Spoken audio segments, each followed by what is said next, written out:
What is up, everyone? Welcome back to another episode of the Burning Question podcast from Fantasy Football Scout. It is the end of the international break. We are about to head into the very busy Christmas schedule of FPL. So in today's video, we're going to discuss a few of the teams that do have a bit of a nice fixture swing that we are all looking to potentially buy in Manchester United, Newcastle, and our Chelsea as well. Before we dive in, I appreciate last week a few of you left comments on the audio from my side. If someone who's hopefully got headphones in the chat could just give me a thumbs up that it sounds better than it did last week. I've worked on a few things. That would be great. While you're doing that, Tom, hello. International break is over. Yes. Good afternoon, everyone. Afternoon, Harry. Buzzing that is back. We're back now until March. No more breaks. Nope. Which is great. But yeah, lots of busy deadlines and fixture swings and all that. Hopefully my sound is good as well. I love how we say there's no breaks. There are a few FA Cup weekends thrown in and around there, which do give us a couple of weekends off, but there are no international breaks. There is still FA Cup weekends, which do, of course, have a bit of an implication on our FPL seasons with doubles and blanks and everything like that. But yeah, it is good to be back. I think it's like, 9 game weeks in, it's like every 4.5 days now, whatever the stat is between now and like the middle of January. So yeah. Yes, lots to come. Lots to come.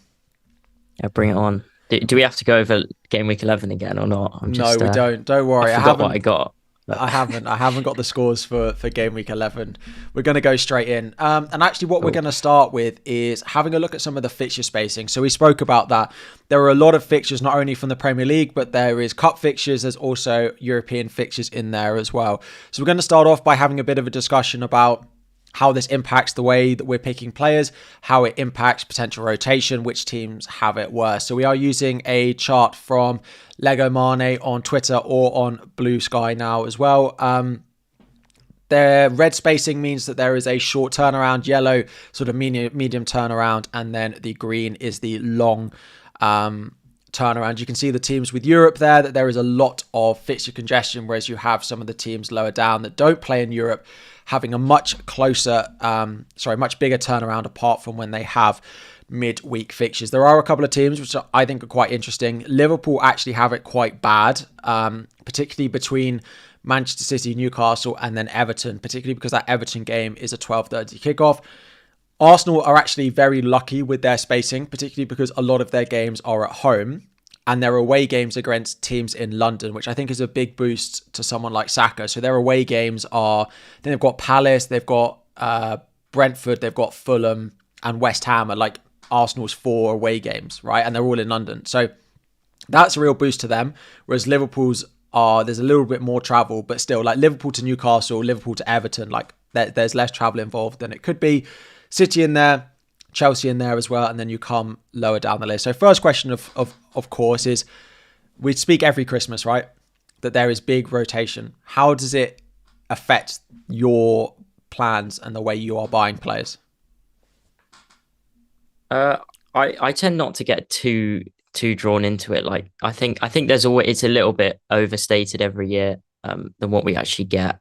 And I also think that the players that we tend to pick in FPL are the talisman, the players that, play most games. Like if you look at this sort of template now, you've got Haaland, maybe, Cunha, Palmer, Mbeumo, Salah, Saka. I can't really see any of them getting benched for a game. And then obviously at the back is a little bit different, but centre backs like Gabriel and Van Dijk are obviously going to play all the time. And if it does happen, I think it's at worst, it's one game. So I wouldn't get too hung up about it. But when it comes to 50-50s, like, this week you might be looking at Jackson against Isak. I think Jackson will get benched for one game, probably, possibly game week 40. I think our Christmas spacing is actually quite good. Our Christmas spacing is not bad. And again, they do tend to be quite generous sometimes with the fixtures they give teams in and around Christmas. Like you often see teams with away games that are quite close, like geographically. And we have got Everton in there and Ipswich, so it's not actually that good for us. But as we said with Arsenal, it's pretty good. The Christmas spacing isn't bad, particularly because the only bad spacing is between Shamrock Rovers and Everton. But of course, that Shamrock Rovers will be where you won't expect your FPL picks to be playing. It is just that game week 14 one in particular for Chelsea. We'll talk about Chelsea in a moment. And we also have we also have an away game in Kazakhstan, don't we? Which is miles away.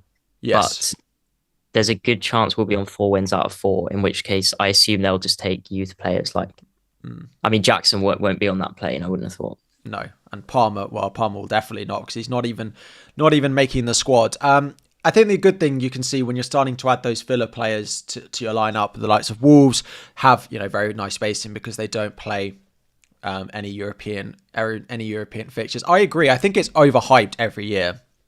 The rotation is often less than we expect it to, often less than it's made out to be.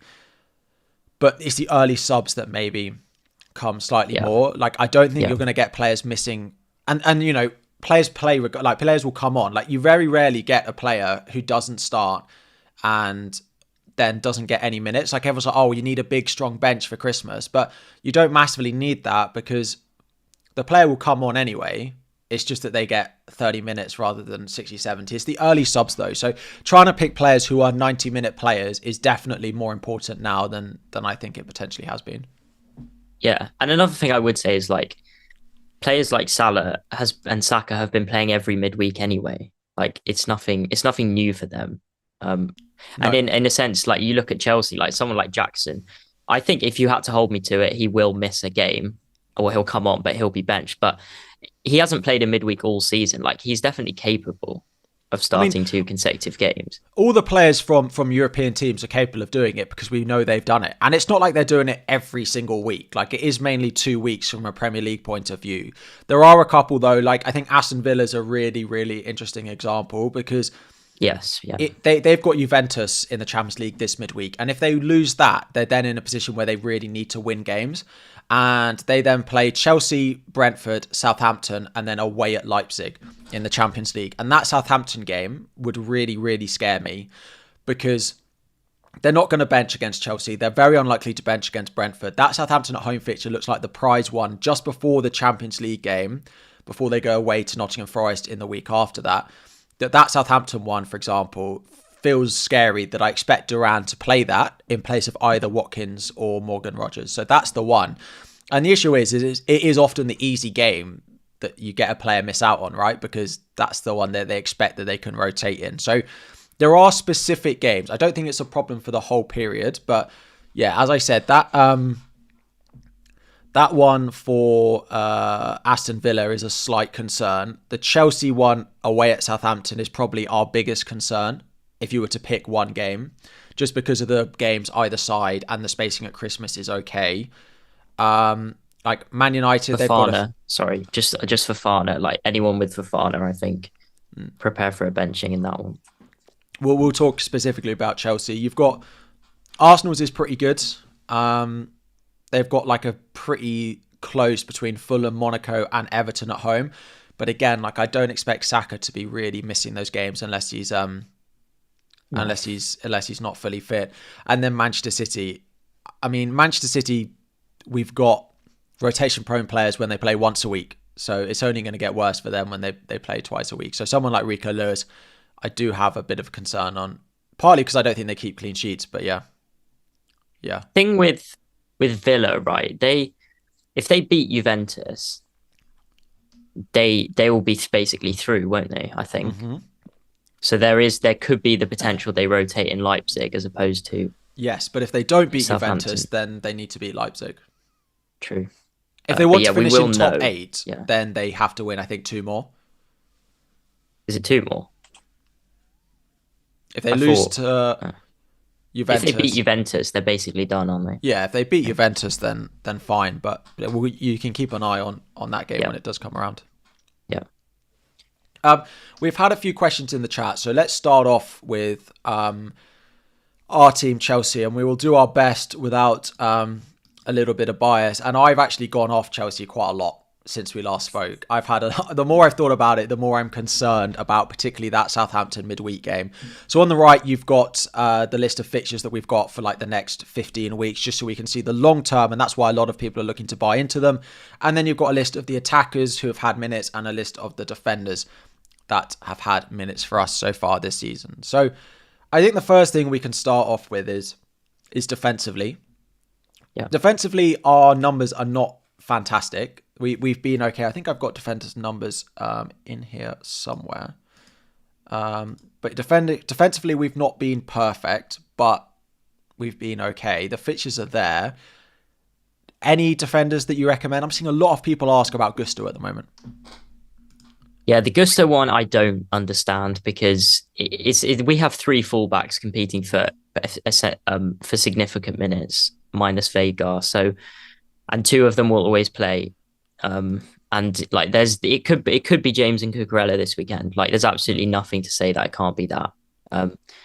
Gusto will play his fair share for sure. He will probably definitely start Southampton because James won't play 3 in a week. But apart from that, it's hard to really say, isn't it? Like Cucurella, he's at his best when he's 1v1 against a good winger. I think like we saw him keep Saka really quiet. Yeah. So you'd think maybe that Spurs game against Son or Kulisevsky or Johnson, he will be needed. But I just wouldn't want to go out. I couldn't sit here and tell you who's going to play fullback wise. Centre backs is a bit easier. Cole and Fofana will play most games. With that Southampton game, probably having Toss in, I would have thought.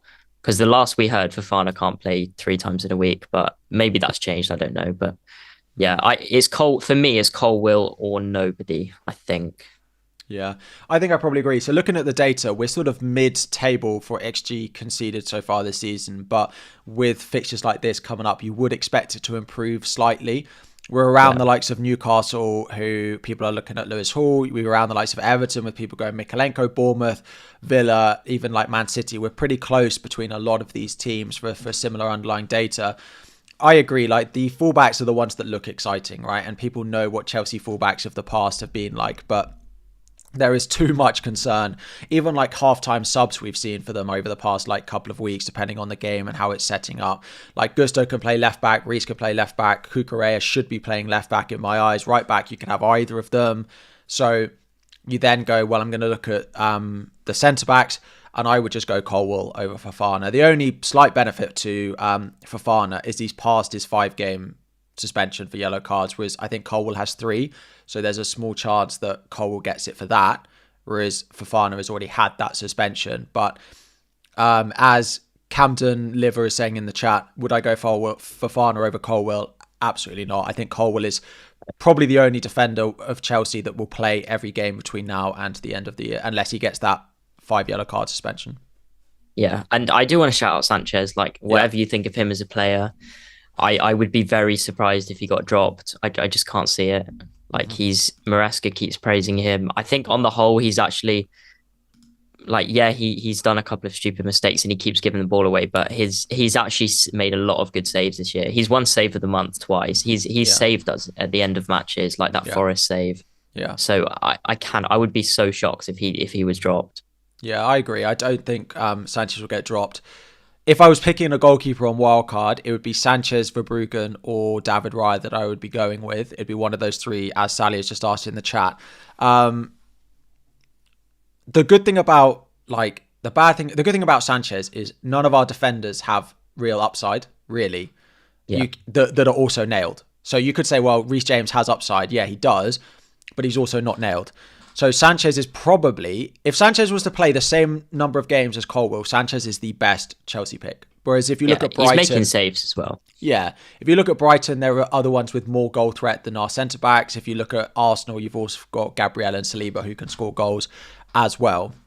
So I quite like Sanchez. If you want Chelsea cover, now not everyone wants a goalkeeper transfer, but I don't mind the Sanchez pick. He's at more of risk than being dropped than most goalkeepers in the league. But that's because most goalkeepers are fully nailed, right? They're like 100% chance of playing. Sanchez is probably 85% chance. Like it's still right up there. So I don't mind it. I personally would probably go Verbruggen if I was on wildcard, but maybe that's the pessimistic Chelsea fan in me. Yeah, I mean, it's pretty. I don't think there's much between Sanchez and Dunk or Van Hecke versus Colwill and Verbruggen. I don't think Mhm. you have to give too much thought to that, really. But yeah, it's Colwill or Sanchez, I think. I do think Tanky's point in the chat that 3 of the next 4 are away doesn't like it doesn't fill me with confidence that we'll keep clean sheets in the next 4. Um, like Although our Villa, home defensively, we have more clean sheet. Our 2 clean sheets have come away. At home, we haven't kept a clean sheet, I don't think, all year. I think game week 16 is a better investment point for Chelsea defensively than now. Like if you need to go now, it's not the end of the world, but like Villa, Spurs, like away at Leicester in the 12:30 kickoff straight after an international break, I don't love these things. So that's what puts me off a little bit. Colwell, I think, has been pictured back in training. Am I right with that? Yeah, Along with Palmer. I'm looking at the app. Palmer certainly, Gusto certainly, he's flagged. Fofana certainly, he's flagged. I thought I I'm saw that just Colwell was as well. looking for Colwill. I'm pretty sure I saw Colwell. I'm just looking on the app now. All right. James, Gusto, Fofana. Yeah, Colwill's there. Yeah, Yeah, Levi Colwell has. all those flags are in training. Sancho, Palmer, Fofana, Colwill, Gusto. Yeah, they've all been back Surprise, in surprise, training they're all fine. for like a fair few days as well. So Colwell is fine. You don't need to worry about that. Nor Gusto or Fofana as well. So you don't need to worry about any of the flags defensively. But Colwell would be the one I'd buy unless you want to keep her. Then I don't mind Sanchez, but I would probably buy Verbruggen. Yeah, agreed. Looking at the attack, of course, I mean, we have a big love in with Cole Palmer, but this does feel like the time that we need to start. If you don't have Palmer, this is the run you want him for. Looking at this run until game week, like, I mean, I say until game week 22, but then they have West Ham, like, just for the foreseeable future. Yeah, I can't see Palmer not being right up there with one of the most informed players over this period. yeah. I mean, in the last few games, he struggled a little bit. He's been a bit deeper. Maybe that is his inexperience, and that's why he's not quite the best player in the league, like yet, because Yeah. he can struggle and he can dip in and out of games. But for FPL, that's not relevant anymore. He's playing Leicester, Southampton, Brentford, Everton, Fulham, Ipswich. Like these are games that he goes crazy. Yeah. Like his massive hauls come against the worst teams, not surprisingly, but like you could captain him for the next 12 weeks. And I suspect he's going to get a hat trick at some point. Like he's that kind of player. He'll go off a couple of times for sure. Yeah. Out of interest, how do you rank Palmer compared to the likes of Saka and Salah in terms of priority at the moment? I mean, yeah, Lewis has said flat trap bully in there. That's whether you agree with that or not. For FPL, it's not like these are the fixtures that he does well in. So I think, yeah, you go from compared to the other premiums. I think I like the Salah and Palmer captaincy rotation. I think and for me, I'm looking to get to Salah and Palmer. So it would be those two the big priority. I think Palmer's a bigger priority over Saka just because what he can do. Yeah. Like I think Palmer could easily get a hat trick or two over the next 10 weeks because it's the games that he just goes crazy in. Yeah, and I also think actually when you look at Arsenal's fixtures, the next 4 are not perfect. I mean, I've got, as Tanky's just said in the chat, Palmer, Salah, Saka. That's where I'm at, and I'm very happy with it. Like as long as Saka is available for this weekend, which we don't know yet at time recording, but like I'm quite happy with that. I would probably put Salah the biggest priority, then Palmer, then Saka at the moment. Similar thinking. Outside of that, at Chelsea, there's a lot of talk about Jackson, and we'll come to him in a moment. But I've seen a few people in the chat already asking, and people on Twitter starting to get a little bit excited about Pedro Neto. He's cheap. He's only 6.2. We've got other wingers. Madueke was popular at the start of the season. Sancho is yellow flagged, but should be back after the break. In my eyes, I'm not touching the wingers. Like that Southampton away game in that midweek screams a Sancho start, for example. Like it screams a rotated winger. Like I don't see Madueke and Neto, who are our first choice, playing Leicester or playing Villa, Southampton, Spurs in a space of a week. No, I don't. No, probably not. But they do tend to get subbed off early anyway. So, or at least one of them will. But the thing, like, I think you get on Neto now if you want to, because he's going to start against Leicester, and he's going to start against Villa probably. So yeah, I think he will. So you get on now. If you wait and see, I think that's like. I'd get on now because he's the pick. But as we saw, like a few weeks ago, Sancho was getting assists and coming to the fore, and then he dropped out. Madueke obviously has been in the team actually for 10 weeks now. So, if you get Maresca's trust, you do get starts. But we don't know. Sancho could come back in. Because he dropped out when he got injured. I don't think it will, but he dropped out partly because he got injured. The thing with Sancho is he's said a lot about Sancho being really good against low blocks compared to the pace of Neto and Mudryk. So I think, but if you look at our fixtures, there's not a lot of low blocks there. Probably until Everton, right? Is Southampton away not going to be a low block? I suppose not. They try and keep the ball, don't they? They. So I think these fixtures suit Neto and Madueke's pace personally. So I think if you want Neto, get him now. Don't wait. I mean, I wouldn't buy him if it was me, but I'm a bit boring like that. But I wouldn't buy any of the only one that I look at that I'd like and to put off a conversation, but we can go to it now is Jackson. Just before we do that, if you're on podcast, please can you rate us 5-star? And if you're on YouTube, please drop a like on the stream if you are enjoying it. Neto is on 4 yellows. Sorry, we should mention that. Well, then he's definitely not a buy. No, he's not. Probably. Jackson, he's in your team. Yep. He was very popular, and now Isak is the in thing to go and buy at the moment. Leicester, Villa, Southampton, Spurs. Then the fixture run is really nice. He is on 4 yellows, but the fixture run is great. The attacking data is pretty good. You're going to try and convince me again. I think it's really close. I do think it's really close when you take into account Isak's penalties and the 4 yellows. But the thing with the 4 yellows, right, is, if it works out perfectly, he gets booked against Villa and he misses Southampton anyway. But we've also seen with Jackson, he's capable of switching it off because we know his cards are not for fouls. His cards are because he's a bit of a prat sometimes, and he switches that off. He did it last year. He got to 4 yellows and then he just suddenly stopped mucking about. I think he's a great pick because I think we score more goals than Newcastle. But I would probably just pick Isak because of the penalties and the 4 yellows.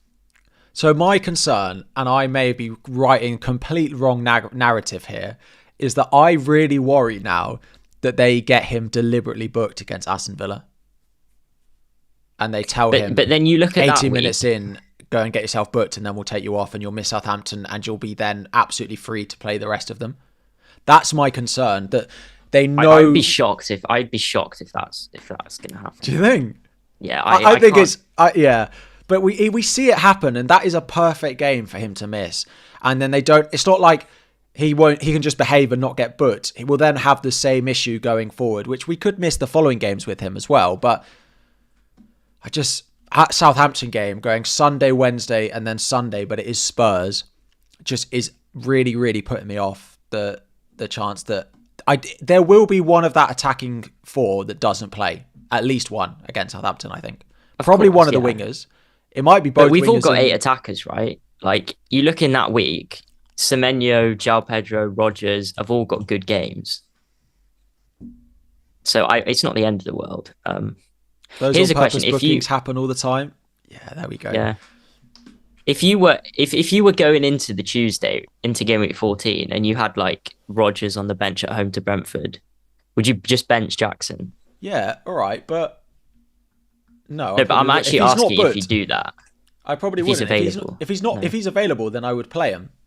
If you're you can't serve. Sorry, just to answer a chat, you can't serve a 5 yellow card suspension in the cup. You can only serve red card suspensions in the cup.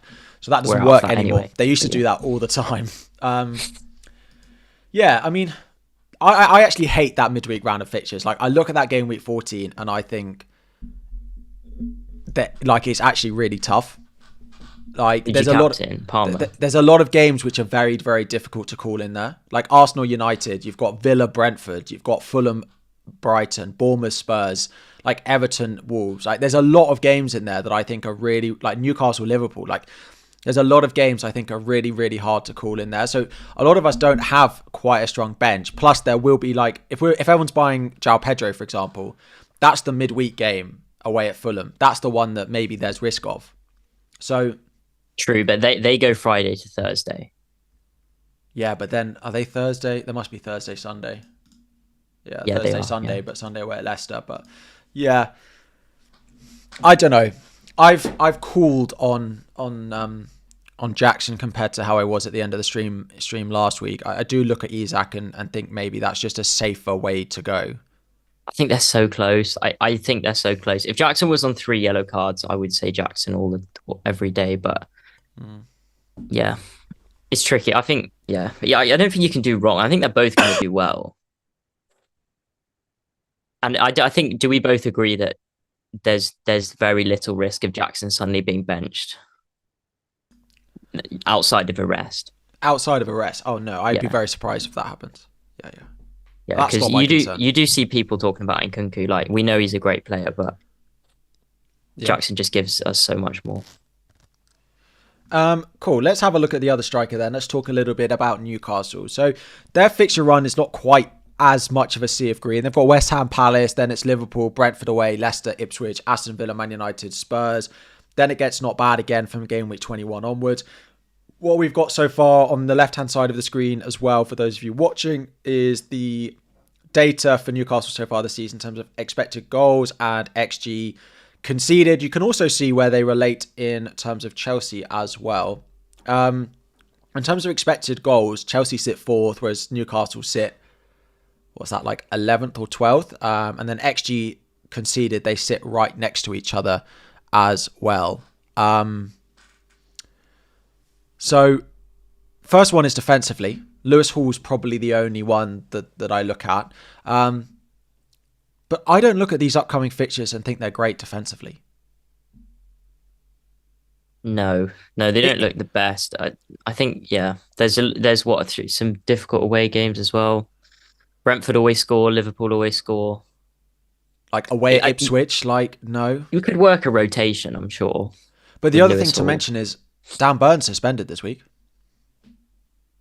So they're playing, who is their backup at the moment? Would it be Kraft? Well, great. Yeah. Burns been playing centre-back every week, hasn't he? Yeah. So who's going to play centre-back is my question. Over him. It will be Cher and, Kelly or Kraft. Well, this is my point. Like this West Ham at home is part of the banker, right? Because they don't have any of their other, is it Kraft? Maybe. If not, is it going to be Kelly? Or Kelly, yeah. None of this fills me with loads of confidence. And the only thing is, do you remember what happened earlier on in the season when they didn't have, was it Shah? And they didn't have their first choice centre-backs? Do you know what happened to Lewis Hall? Well, I know he's benched because I owned him. They started playing Lewis Kelly because he's better defensively. I don't think that's going to happen again, but that West Ham at home is the banker, and then without one of their first choice centre-backs at the moment, if they concede in that, Palace away, yeah, fine, it's not a bad fixture, but you'd rather them at home. They're much better at home, and so, yeah. What do you think on Lewis Hall? Because he's very popular this week. He's one of the most bought defenders, I think. I think he's a good defender. Newcastle, he's got some attacking threat as well. Newcastle, if you can work a rotation, you can get Hall at home to Leicester, away at Ipswich. I know that Ipswich have been decent attacking, but you still got a chance. They kept Arsenal out the other week. Palace is a good defensive fixture. I think he's a good, and it's not like we're blessed with so many other defenders. So, well, that's the thing. If you've got 8 Nori, and then you're looking at a Hall versus a Dunk versus a Colwill, I think. I don't know. It's kind of close, isn't it? What do you think about that? The other thing worries me on Hall is looking at the weeks where there's busy fixtures, right? Where you might need your bench. Game week 14 and then game week 15, they're Liverpool at home, Brentford away, which is not great. And then you look at the ones at Christmas. They have Villa at home, Man United away, Spurs away. So if you're ever in a position where you're relying on your bench in these busy midweek rounds of fixtures, he doesn't have a good fixture from a defensive point of view. Now, his attacking data is not bad, and that maybe makes up for it. But that's what puts me off. I'd want good fixtures in the weeks that I might need to call on him if he's my 4th or 5th defender. So that would be where Colwill comes in. That's where a Colwill or a Van Heck becomes slightly more reliable, because their fixtures are better when you might need them to be better. Yeah, that's fair. Yeah, that makes a lot of sense. What about Pope? I've seen a few people with Pope. I think he's not an awful pick. I don't mind Pope, but I prefer like a Verbruggen or a Sanchez, I think, at a slightly cheaper price. What's Pope down to now? Or is he still 5? He is 5, yes. Wow, he hasn't dropped at all. Yeah, I wouldn't be doing that over the other keepers we've spoken about. But Kirkes is an interesting one in and around that cheap defender price. We'll look at it when we get to my team. I find that cheap defender bracket, like I have absolute reasons not to buy any of them, but I need to buy one of them this week, basically. So, yeah. 21, I think, is a different conversation. To take it to the attackers, I think someone like a Gordon or an Isak, you buy in 21 easily. Their fixtures are really good. I don't mind some of the upcoming fixtures so much from an attacking point of view compared to defensive point of view. Like Brentford away is good for Isak, it's bad for Lewis Hall, is where I sit with a fixture like that. Like I can like Brentford love to score goals, but they also love to concede goals. And like these goals where and games I'm like, well, Leicester and Ipswich, am I going to get a clean sheet away at Ipswich? Maybe not, but I'm absolutely happy playing Isak in that fixture, for example. So some of these do scream more, and like away at United, like I don't expect a clean sheet there, but we may get an Isak goal, for example. And like Spurs away is a similar one at Christmas, that they feel better for attackers than they do for defenders. Yeah, I really like Gordon. I think he's someone that obviously scored for England. He looks like his confidence is up. He's underperformed his expected data this year. I think he's got 3 attacking returns from an expected return of 6. Yeah, that's correct. So, you know, he looks like he could be, you know, is he due? If you believe in that, he is. Then, we know he loves playing at home. He's got some, you know, that Leicester fixture. I think for me, someone that I'm really looking to buy sort of in game week 15 is Gordon. Like Brentford, Leicester, Ipswich. And he's a player that can score in any game. Like we've seen him score. This season he scored against City, assist against Arsenal. I really, really like Gordon. And he's a differential as well. Less than 10% owned. I appreciate it at a price. Like, would you do Johnson to Gordon this week? Not this week, probably because he's got Fulham next week at home. Johnson. I could do that move this week actually, but so one thing I like is maybe if you are getting a little bit switched off by Brian Mbeumo, he's, you know, with the turn of fixtures, that there's a Gordon swap looks really easy. Yeah. But in 15, 16. Yeah. I might be looking back at Bruno Fernandes once I've done a bit of future transfer planning in and around that time as my Brian Mbeumo replacement. But once they've got the Arsenal and City games out of the way, is what I'm looking at. If they look good, gives me a few weeks to review it. So then we go to Isak. So when I put these tables together, I was seeing them like way down for expected goals this season, which is not great. But then you have to add a few caveats in there, right? They've had quite a lot of attacking injuries. They've had Isak out for quite a long period of that time. He was a great pick at the start of the season, and I don't think anything's massively changed to impact our thought process on that. And then, what was I going to say? Yeah, like his record in terms of goal scoring at Newcastle is very, very good. And his bonus is good as a result as well.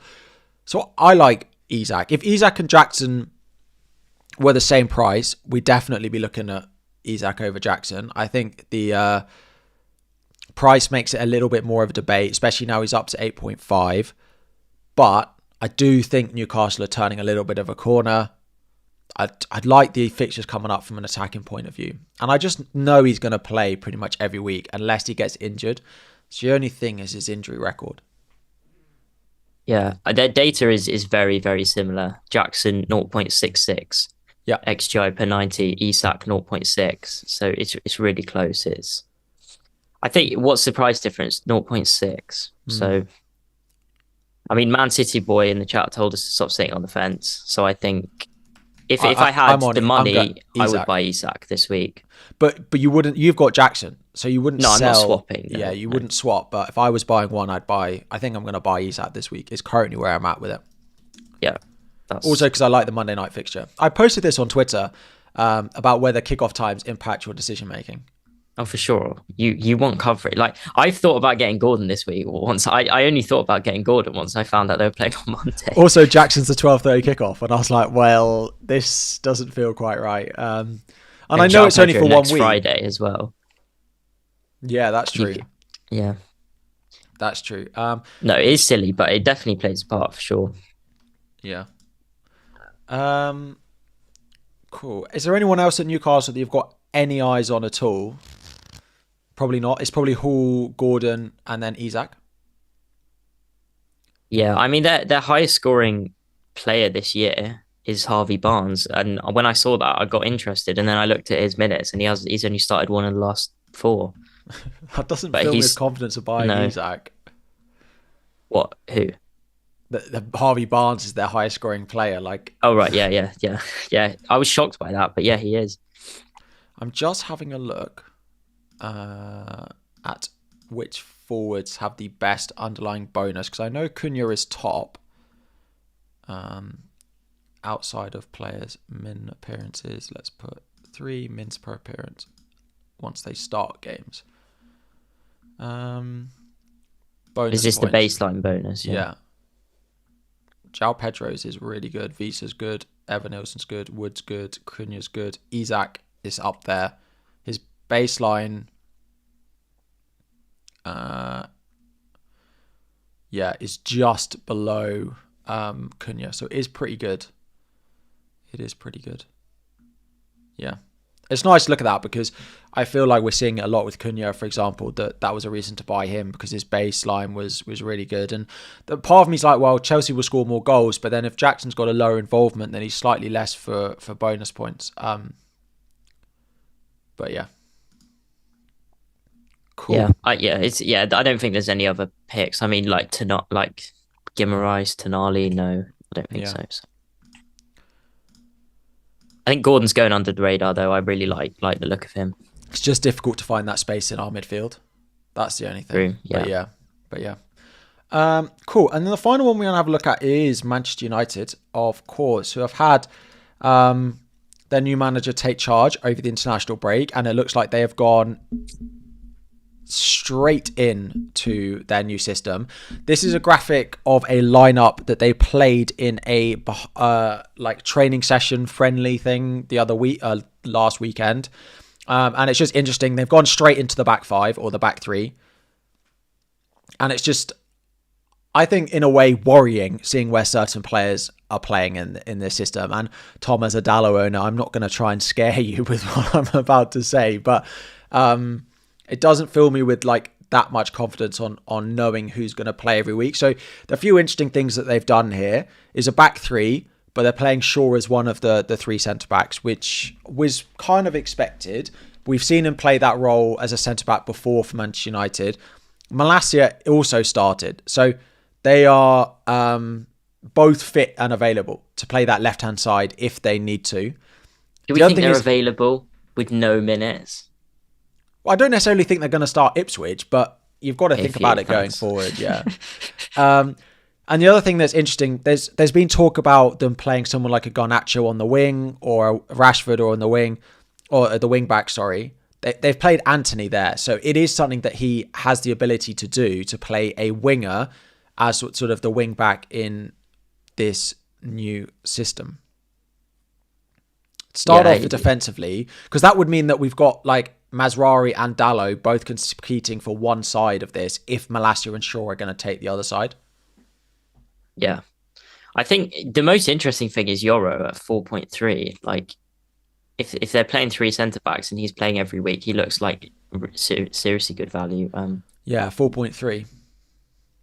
But we should obviously say that lots of international players were missed out on this training session. Yeah. So, that's obviously Dallo. I think Mazraoui, I assume, was with Morocco as well. Yep. Yeah. Martinez has a slight knock he picked up for Argentina. And De Ligt was away with Netherlands. And I don't know where Maguire was. I think he's injured. So, But I yeah, mean, defensively, it's obviously worrying, but at this point, it's just pure speculation, isn't it? Like, yeah, do we think when he's given Anthony or Dallo, he's going to pick Anthony? no, I do struggle with that, but he might pick Mazraoui over Dallo. That's my point. yeah. So, I mean, defensively, I think if you've got, you keep, but I think it's difficult to buy new now defensively. And I'm not even sure this week is the week to buy new anyway, away at Ipswich. No, I don't think. I think you'd look elsewhere, like the defenders we've discussed, probably Chelsea, Brighton, Euro Newcastle. is interesting at 4-3. He is, yeah, but you could chuck Martinez, De Ligt. Yeah, we just have to wait and see. I think. There is another thing, like they've got lots of fixtures coming up, like a midweek game as well. Maybe he'll just give everyone a go. Yeah, I mean their midweek is Arsenal away, so that's when we'll know who their first choice is probably. Yeah, and we've obviously got Europa League as well, so they'll yeah. It's tricky. And Rashford as well. Sorry, yeah, you just said attackers. Rashford playing up front, like does that stick? I mean, that means they then have two strikers on the bench. So the first thing I saw when I saw this was, oh, that worries me for Rashford, like because that's going to be where Xerxes and like Haaland play. But then it could be, well, maybe that's what he wants from Rashford, that he's going to be playing in that like runner role that they've got going through the middle. Again, the issue is I can't buy him now. I can't buy Garnacho now. I can't buy Ahmad now. What is most interesting to me on this is that Mount played as part of that front three. And he, to me, is the most similar in what they have in the squad to Bruno Fernandes, to what they had available. And he didn't play him as part of the midfield too, to help with. But then you could just say that, well, Casemiro and Mainu were there, and you're not going to play them in the front three, so it's just out of necessity. Maybe. I think if you did this squad with other teams as well in the international break, it would look weird. I'm not convinced we can take too much from this, apart from the fact that the back three is coming. Yeah, I think it's positive for Fernandes. I think he's the only one I think you can buy reliably now. So you think he's going to be part of the front three? Do you? Yeah, but I'm not sure I'm going to buy him this week because I'm going to wait and see just how it all glues together. But it's not a bad differential if you want to take the punt on it this week. I quite like it, but there's just so much going on at United now that feels like... And the other thing is you're buying Ipswich away, Everton at home, but then you're also buying Arsenal, Forest, City. Like, you are buying very, very short term, which most of us don't have the luxury to do. Yeah. I may be regretting my Dallo move slightly. But then if he's playing wing back, like the attacking threat is going to be really good. So yeah, I mean, if he starts Ipswich and Everton at right wing back, like I can't see me set, like people are going to be wanting him, aren't they? Maybe not for Arsenal, but he's going to become a popular asset. Yeah, and he'll rise in price, like even when they have Arsenal. So, yeah, I would definitely keep and start, and I expect him to start the next two. But, yeah, the winger at wing back is interesting because the knock-on effect of him doing that means he will have a lot of fullbacks on the bench. Like if suddenly Dallo and Mazraoui are not in the team, then there's the squad looks very unbalanced. Yeah. I don't think he'd do it on both sides, but I think he could do it on one. Yeah. Like it would be a strange lineup to see like Garnacho and Anthony both at wing back, but like you could see one and not the other. I don't think it's going to be Garnacho, but the Anthony role is just based off what they had available, if I'm honest. Yeah. You'd think this week it could well be Mazraoui and Dallo on the left because Malacia and Shaw have not played a competitive minute in ages. I mean, Malacia hasn't played for over a year, so he's not going to be starting, is he? No. So it could well be Dallo on the left, and then we still won't know what's going on. All of these players suddenly being available when Ten Hag leaves. Am I a conspiracy theorist, or is this a bit weird? Like, suddenly out of nowhere, both Luke Shaw and Malacia are back in the squad, and just a bit like... He must be Euro. If Euro's in the matchday squad for the first time, the first game that Ten Hag like with the new manager, that's his signing as well. That must be a kick in the teeth. Yeah. So it's just the Malacia one. Like, that just feels weird to me. Cool. What time is it? Let's have a look at our teams for the weekend. Tom, I'll put your team up on screen first. It's the same as it was this time last week. You've got Flecken in goal, Dallo, who we've just spoken about, Nori, Gabriel, and Burmo, Rogers, Palmer, Semenyo, Haaland, Jackson, and Cunha, with Johnson, Dunk, and Greaves on the bench. One transfer? Yeah, sorry. I should have sent you a screenshot. I put Johnson in for Semenyo as of now. Really? Yep. I just looking at that Man City, they're appalling defensively, and Johnson's data is way better than Semenyo's. I think Kulusevski looking like he's got a slight knock would worry me a little bit. I was unaware of that. I think he hurt his shoulder last night playing for Sweden. He came off with like 2 minutes to go, holding his shoulder. Okay, that would possibly change things. I just have a look, yeah. Like you see in City defend right now, Brendan Johnson, like he's gonna get chances. I think. And Semenyo, we know he has lots of shots, but he's really hot and cold. Yeah. I mean, he's blanked like 6 times in the last 8. He's not a consistent player, whereas Johnson is a little bit more consistent and his data's much better. It's just after watching that Brighton game, like you think that if Spurs do the same thing, that's could be a goal fest. But yeah, Captain Haaland, I think. Yeah, in the chat talking about no Salah. Salah will be coming in next week for sure. I just don't want to do the hit this week. And I know I said this last week and I should have done it, but it's just I think De Bruyne will be back, and I'm happy to captain Haaland, whose data is still good despite City's form. Yeah, I'll say it again though, the hit shouldn't be what decides whether you do this transfer or not, because the hit is going to be the least of your worries with this transfer. You'll either get 20 plus points and the -4 will look fantastic, or you'll get -20 points and the -4 will look like the least of your problems if it goes wrong. This is true. Yeah. People talking about Salah possible early sub because of they've got Real Madrid midweek. I just Salah's a machine. Like he's just had 2 weeks off as well. Yeah. And if he comes off early because they're 3-0 up, he's probably scored. Yeah, that's probably the only situation he's going to come off early is if they are like 2 or 3-0 up. And if that's the case, then I'll take that. Like, he's probably got something.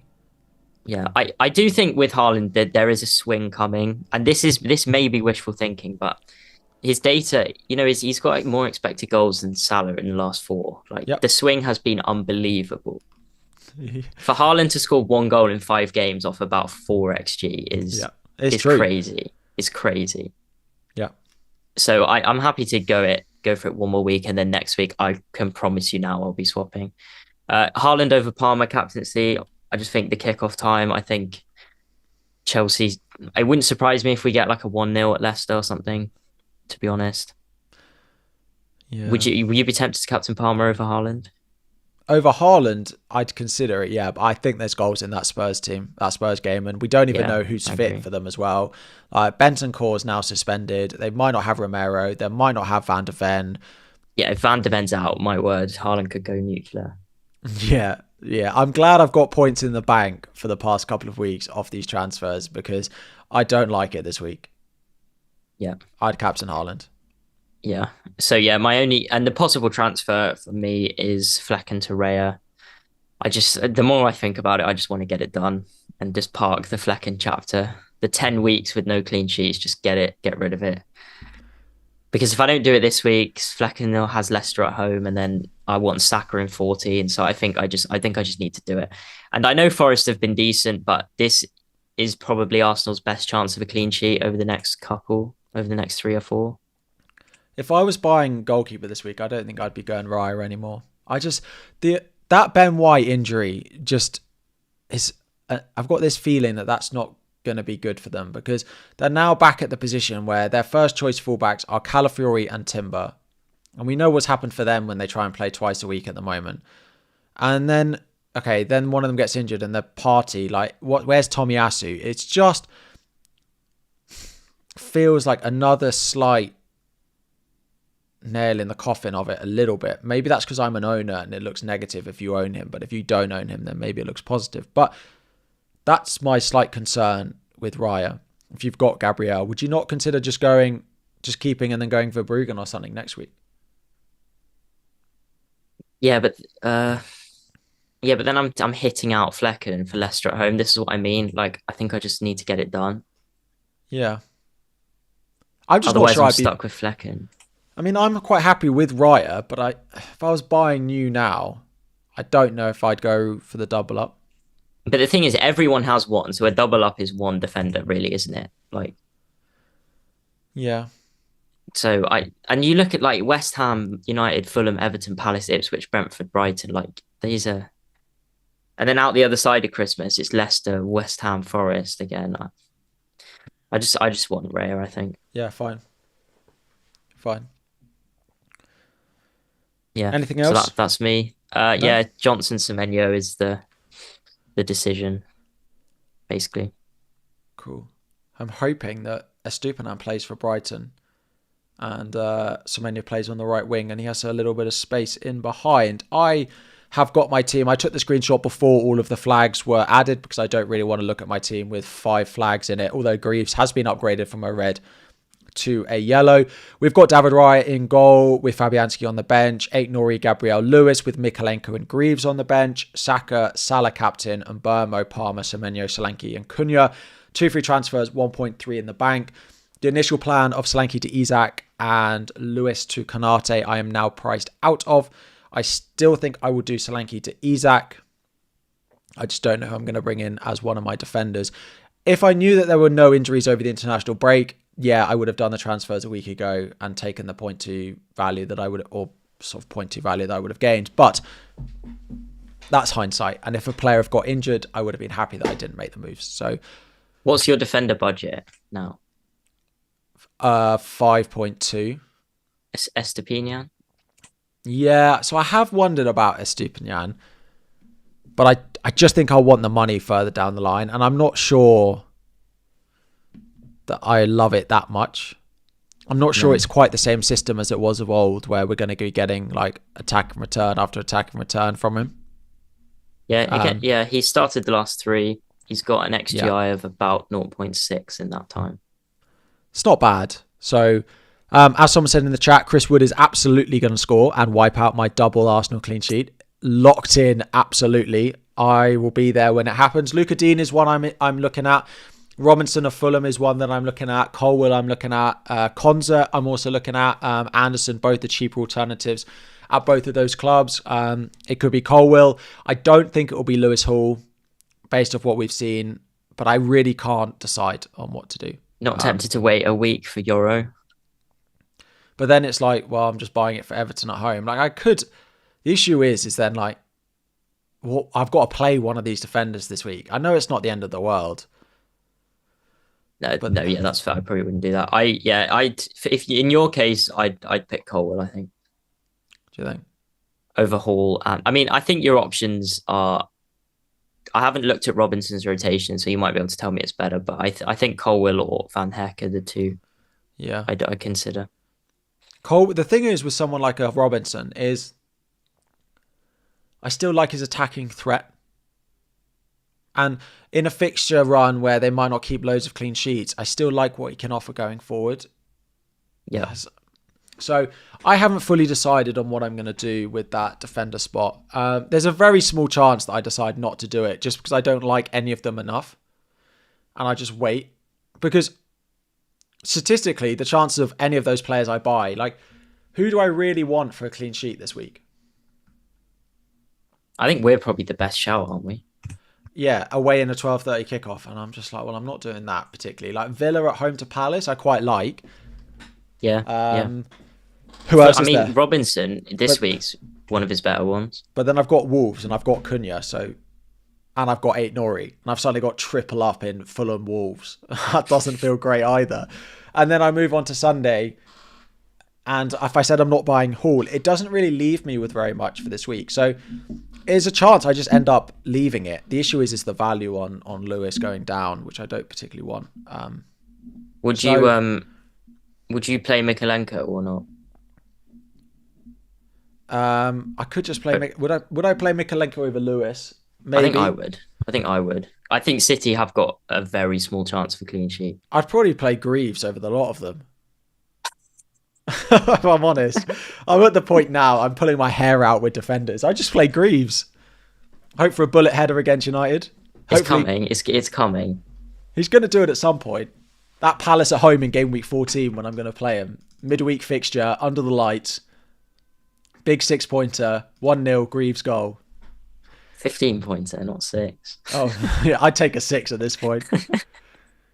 Apologies if I've just plucked this out of nowhere, but is there a Leicester set piece issue that Colwill could potentially exploit? When was the last time we scored a set piece? No, we don't. That's true. We're a very small team.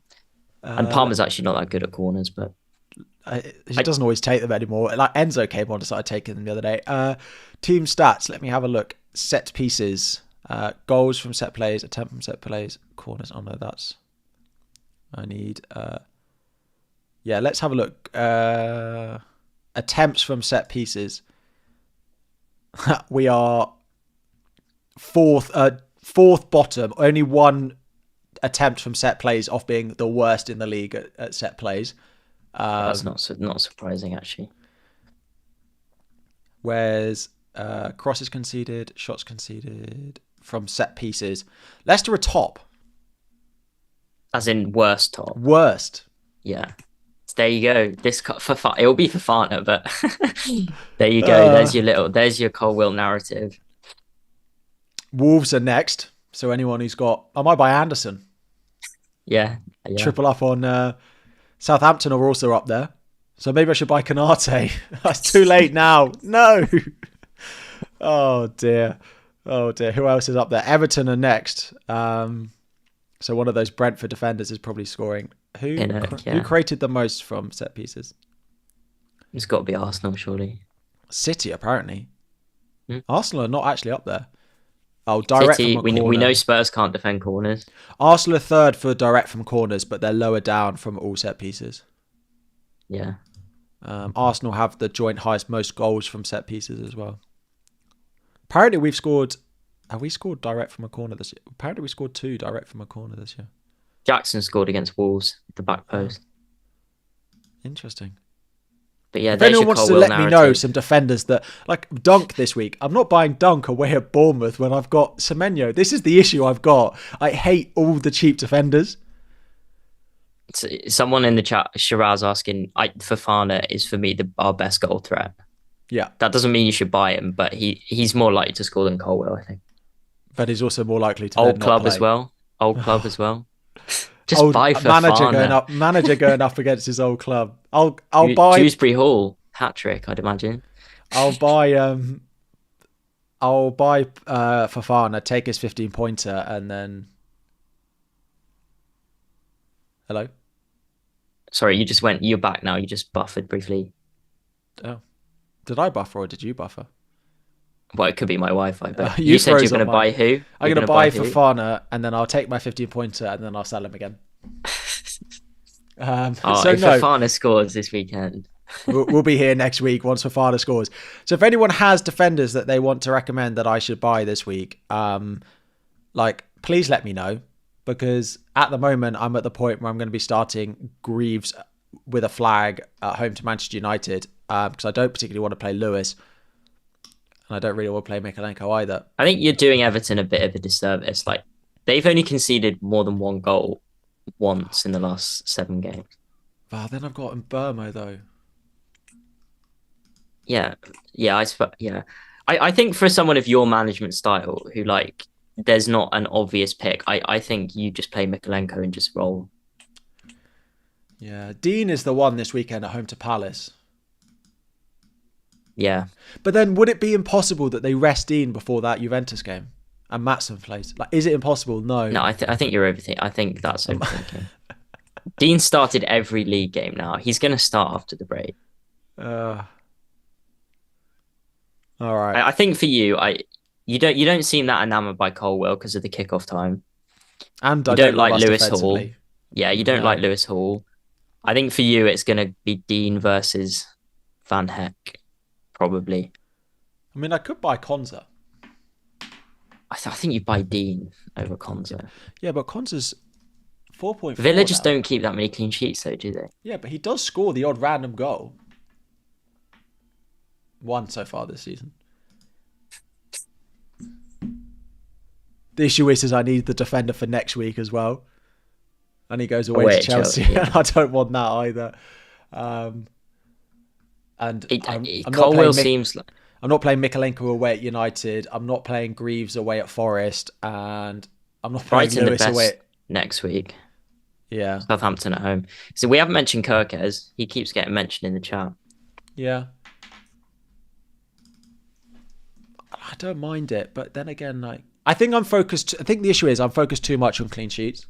And I think you're looking for the perfect defender that doesn't exist. I think you're saying you need it this week and next week.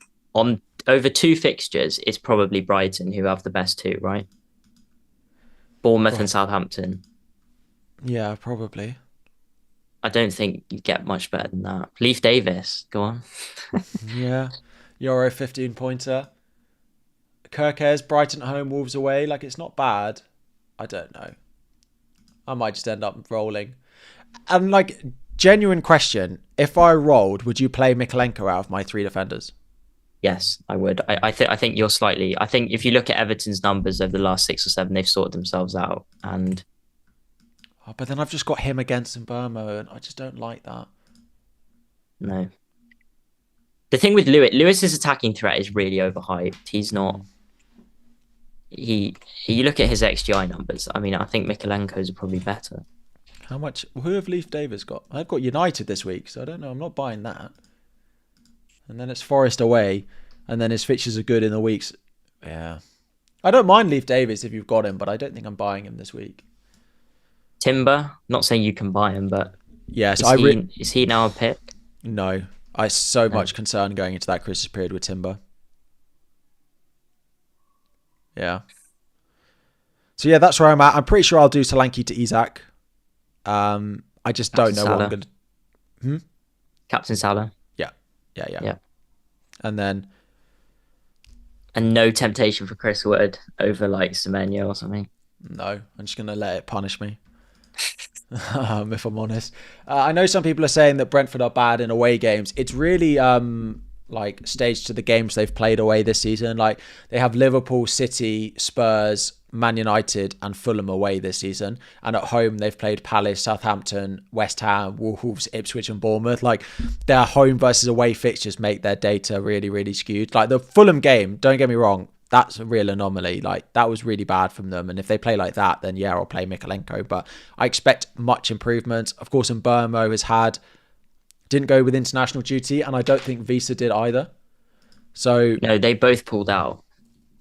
So if they're fine, again, it's like a fully rested Brentford team, which I don't really want to. Yeah, so we'll see. We'll see. Yeah. If you had to pick one now, what are you doing? Colwill?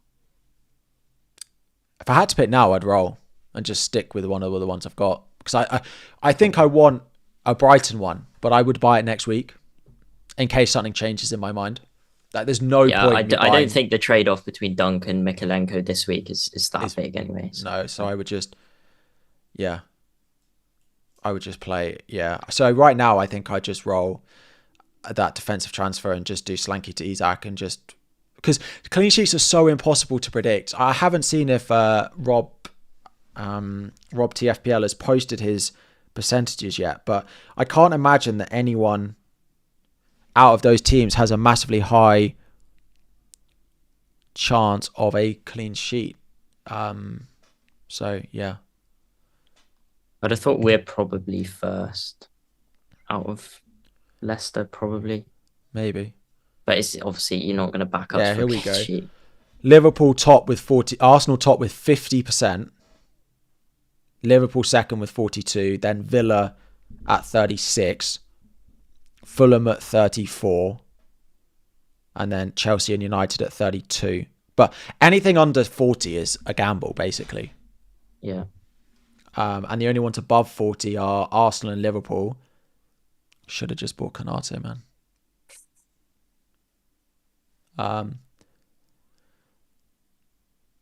The other thing I wondered, and I'll just run you through this before we end the stream. I know I'm going to do Wood to João Pedro for a hit, for a transfer at some point. Yeah. And that hit would give me the money to do it. I would only do it if one of those 3 flagged midfielders are actually a major doubt. I know I lose Wood for Ipswich at home next week, but I also get João Pedro for Southampton at home, so I don't mind that. Yeah. Yeah, João Pedro. Yeah, that's fair. I think Saka's the one, isn't it? Saka did look like he was genuinely injured after Chelsea. Because he wouldn't have gone off at 1-1 looking for a winner if he wasn't injured. Yeah, that's the thing. So Semenyo and Palmer will be fine. If Saka's actually a doubt, then that Wood to João Pedro move I would probably do this week. Yeah, I like that. And then I would probably just do Solanke to Isak and Lewis to Konate for a hit. And just get it done and take the extra transfer in the next couple of weeks. João Pedro minutes risks, yeah, of course there's a doubt he doesn't start this game, right? But he's had a whole nother 2 weeks. Because the thing with João Pedro is, if there had been a game mid-international break and then there was this game, you'd be expecting him to start by now. Like, minutes off the bench in game week 11, if there was a game last week, maybe minutes off the bench or start last week, and you'd be expecting him to start 2 weeks after that City game. I mean, he's also just their best player. Yeah. And the manager said after the game, he's our special player. Penalties as well. Yeah, well, good luck with your decision. Hope. It sounds like you want Saka to be out, yeah. Yeah. I think that's the best thing for you. Yeah, maybe. Right. Then I can just go and make the Konate move. Yeah, you've been talking about Konate for weeks. The other thing I could do is not buy Isak this week and do Solanke to João Pedro and Lewis to Konate. That's probably my favourite out of the ones you said. I just can't buy Konate and Isak. I have to choose one of them, and I haven't chosen which at the moment. Anyway, it's enough on my team. Any final questions? Let's do a few questions in the chat. How do you feel on Evan Nielsen? How much? Is it 5'9"? 5'9". I just made that up? No. So you're comparing him, João Pedro points, but like 0.5 cheaper. So I'd go João Pedro any day of the week. And I think Evan Nielsen is as nailed as João Pedro is. Because he did miss one of those games, and it's not impossible that he misses one at some point as well. He's 95% nailed, as someone said in the chat, but could start an odd game. And as soon as you've got that worry in your mind going into deadlines, I don't like that. Unless it's a 5.4 João Pedro, which on his day is... like, we knew it at the start of the season that he was good value, and yeah. Yeah, that's fine. Who else?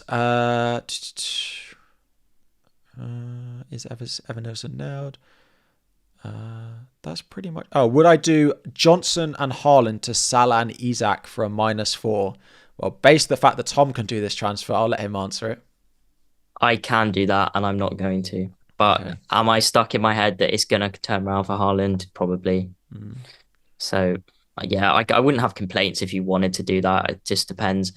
Like, you're weighing up. I think if we hear that De Bruyne is like good to go, that would and then you couple that with potentially Van de Ven being out, I wouldn't make that move. But if the variables if you lose those variables, I think it's pretty even. And as Harry says, it's probably not going to be a 4-point swing. So, it's this week or next week for free, I guess. I'm rolling one more week, and then you've got to make that decision, I guess. Yeah. How much of a downgrade is Strand Larsen over Cunha, do you think? I think Cunha's just so worth it. Like, he's so much better. He's so much better. Like, I mean, what's their points tallies this year? That'll tell you, because we've had 11 weeks now. If you're buying Strand Larsen, you're buying João Pedro. Yeah. It's 15-point difference over 10 weeks. Over the season, that's a 60-point difference. Yeah. Says it all, really. I'd predict that they finish more than 60 points apart. Yeah. Yeah, and if you're buying Strand Larsen, I'd buy João Pedro. Yes, for sure. It's the bonus as well, isn't it? Like Cunha. He's got, in the last 5 weeks, he's got 10 bonus points. Yeah. Smashing it. Would I keep Watkins? I mean, I'd keep him for Palace at home.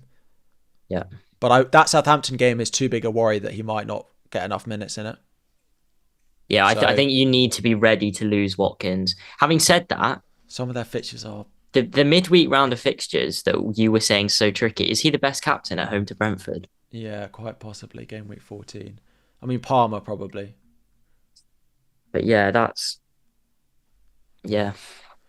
I mean, if he in the chat he says he's got Haaland and Cunha, so probably keep it. I mean, it would be Jackson, Isak, João Pedro. I think Watkins to João Pedro next week. If you potentially then I like need that. the money, I like that. Let's do a couple more. Would I play Cunha or Jimenez this week? I mean, I'd find a way to play both, but I'd probably play Jimenez over Cunha. I can't believe I'd bench Cunha though, but I think Cunha's got the biggest ceiling. I play Cunha. Okay. Yeah. Yeah. Yeah. It's pretty close. And one final one. Two final ones. If you had money in the bank, would you do Johnson to Saka for a hit? I mean, let's start by saying we have no idea if Saka is available. So if he's available, then yes. Yeah. But if he's not, then we're not going to know as well. You do that for a hit. I think Johnson gets it this weekend. I wouldn't do that for a hit. Okay. I just think it's better long term, but and then one final one. Where was the question? Which Man United differential do you think will benefit the most in Amarin's side? Best differential, I'm going to go Euro 4.3. I mean, Bruno's still only 12% owned. I think he's going to be great. Haaland, if they start scoring, is 1% owned. Yeah. That could be big. And then I do think if Dalot, it's a big if, as we know, but if Dalot gets the shirt, like this is a manager who had Porro, scoring goals in Portugal. Yeah. So whoever plays that wing back role has got huge potential. Mm-hmm. And I think if you had to guess now, you'd say it would be Dalot. So I'd say Dalot. Cool. That is all for the stream. There will be the usual bits over the next couple of days on the Scout channel. There'll be team news. There'll be deadline dilemmas. There'll be some Q&A stuff, I'm sure, as well. So make sure you subscribe for when those things go live, and you can go and ask the other more lovely hosts. Harry stole Tom's differential. Sorry, Tom. Sorry. Anyway, thank you, Tom. We will see you next week after the break returns and then into the Christmas period. Schedule will be as much of a schedule as we can over the Christmas period. But every single game week, I am sure. Thank you all very much. Have a lovely rest of your day, and we will see you all very soon. Good luck, everyone.